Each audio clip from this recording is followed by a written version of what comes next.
میں یہ بتانا چاہتا ہوں کہ جمعیت علماء آخر ہے کیا؟ جمعیت علماء کے قائدین کیا تھے؟ اس کی تعبیر کے لیے ہزاروں صفحات کی ضرورت ہے، لیکن میں اسی سرزمین کے ایک انقلابی شاعر جناب کلیم عاجز کے اس شعر سے میں ان حضرات کو خراج عقیدت پیش کرنا چاہتا ہوں کہ کلیم عاجز نے کہا کہ دارو رسل نہیں ہم اہل جرو کی منزل، ہم مسافر ہیں بہت دور کے جانے والے۔ حضرات گرامی، اس وقت کو یاد کیجئے جب انگریز سامراج کے ظلم و جبر کا ماحول پورے ملک میں جاری تھا، زبانوں پہ تالے لگے ہوئے تھے، اور شاعر کے زبانی یہ دستور زباں بندی ہے کیسی تیری محفل میں کہ یہاں تو بات کرنے کو ترستی ہے زبان میں۔ اس وقت کے چند جیلوں نے آواز بلند کی، خاص طور پہ شیخ الہند مولانا محمود حسن دیوبندی رحمت اللہ علیہ نے ریشمی رومال کی تحریک شروع کی، جس کی پاداش میں انگریزوں نے انہیں قید کر کے مالٹا کے عقوبت خانے میں ڈال دیا۔ حضرت امام الہند مولانا ابوالکلام آزاد نے آواز بلند کی، انہیں رانچی کے قید خانے میں قید کر دیا گیا، جو آواز بھی بلند ہوتی تھی اس کو کچل دیا جاتا تھا۔ ایسے ظلم و جبر کے ماحول میں اسی سرزمین بہار سے ایک عظیم شخصیت پیدا ہوتی ہے جسے تاریخ مولانا ابو المحاسن سید محمد سجاد کے نام سے جانتی ہے۔ وہ جمعیت علماء بہار کے پلیٹ فارم سے سن 1917 میں یہ آواز لگاتی ہے کہ ظالم حکمراں انگریز اپنے ظلم و جبر سے باز آئیں، اور مولانا ابوالکلام آزاد کی اور شیخ الہند کی اور شیخ الاسلام مولانا حسین مدنی کی رہائی عمل میں لائی ہے۔ بزرگوں، ان کی اس مخلصانہ آواز سے طاقت پا کر کے اور ان کی تحریک سے قدم ملا کر کے پورے علماء کو یہ ہمت ملی، یہ جرأت ملی، یہ عزیمت ملی کہ تحریک خلافت کی تحریک کے ابتدائی زمانے میں وہ مہینہ تھا 19 نومبر 1919 میں جمعیت علماء ہند کا قیام ہونے آیا۔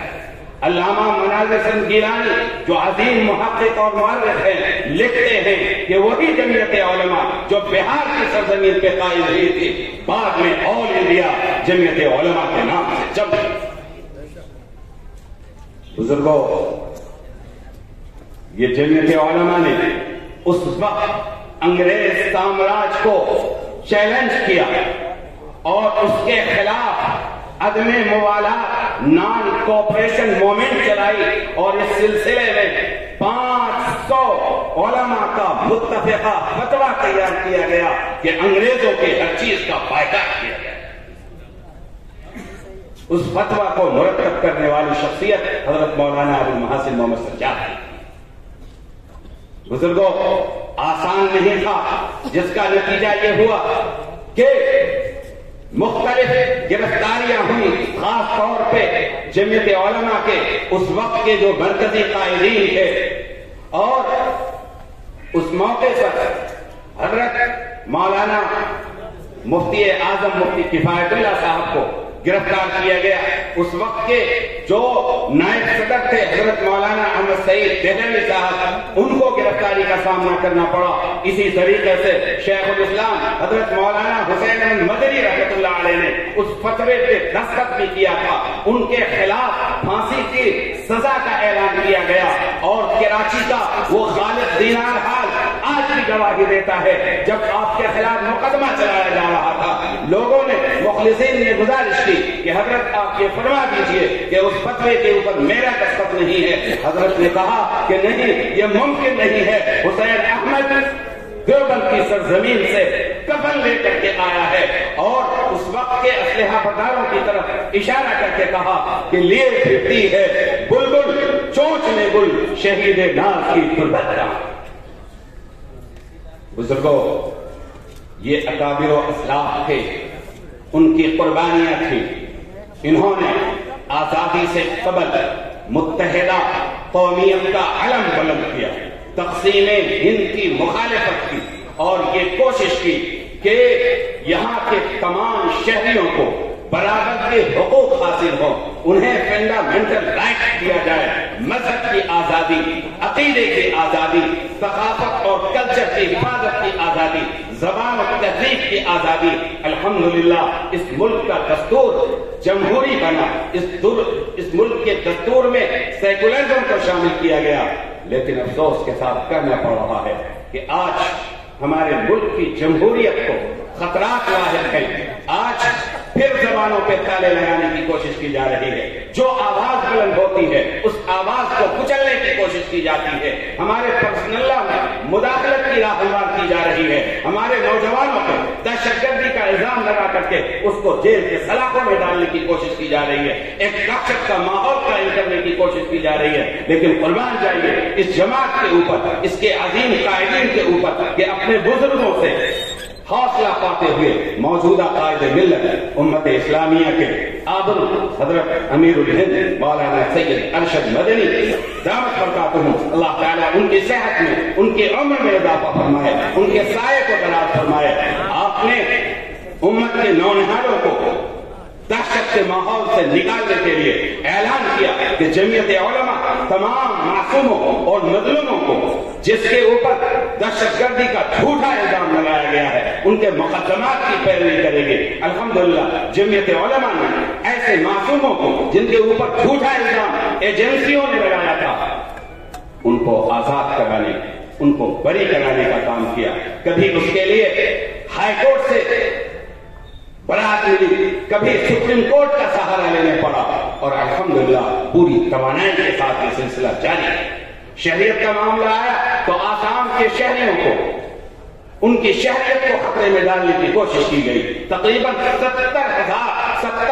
افراد کی شہریت کا معاملہ تھا۔ حضرت مولانا نے اس کے لیے قانونی پیروی کی اور اس معاملے کو لے کے حضرت کے خلاف متعدد FIR کیے گئے آسام میں، لیکن قربان جائیے قائد ملت پہ کہ آپ نے اپنی پرواہ نہ کی بلکہ ملت کی پرواہ کی۔ اور سب سے آخری چیز، جب یہ آواز بلند ہوئی گھر واپسی کہ تمہارا مذہب یہ ہے ادھر واپس آ جاؤ، حضرت نے اعلان کیا کہ اس ملک کا سب سے قدیم مذہب اسلام ہے، توحید کی امانت سینے میں ہے ہمارے، آسا نہیں مٹانا، ناموں نے ہمارا توحید کی آواز بلند کی، اور یہ آواز بلند کی کہ یہ اسلام ہی اس ملک کا سب سے پہلا مذہب ہے۔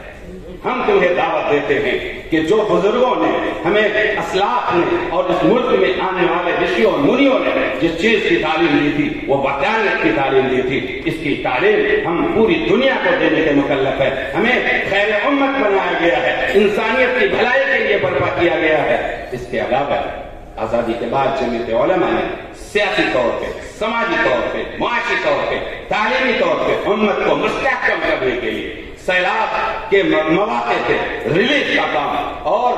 فساد زدہ علاقوں میں ریلیف کا کام بہت ہی تندہی اور مستعدی کے ساتھ کی ہے۔ جمعیت کے ورکر آپ سارے حضرات کے تعاون سے الحمدللہ بہار میں بھی یہ کارواں حضرت کی نگرانی میں آگے بڑھ رہا ہے، اور یہ 11واں اجلاس عام ہم سے یہ عہد لیتا ہے کہ ان بزرگوں کی قربانیوں کو رائگاں نہیں جانے دیں گے۔ انشاءاللہ ہم امین ہیں ان قربانیوں کے، اور ان کے کارواں کو آگے بڑھائیں گے، اور جمعیت علماء کے قدم سے قدم ملا کر یہ تمام ملی قائدین اور تمام ملی تنظیموں کے رہنما تشریف رکھتے ہیں۔ یہ اس بات کا اعلان ہے کہ جمعیت علماء نے ابتدا میں جس طرح تمام مسالک کے لوگوں کو لے کر کے یہ تحریک شروع کی تھی، آج بھی الحمدللہ جمعیت علماء اپنے اس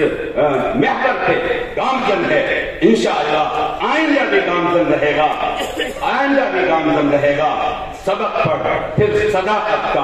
عدالت کا، شجاعت کا لیا جائے گا تم سے کام، دنیا میں امامت کا۔ بہت بہت شکریہ۔ وآخر دعوانا الحمدللہ۔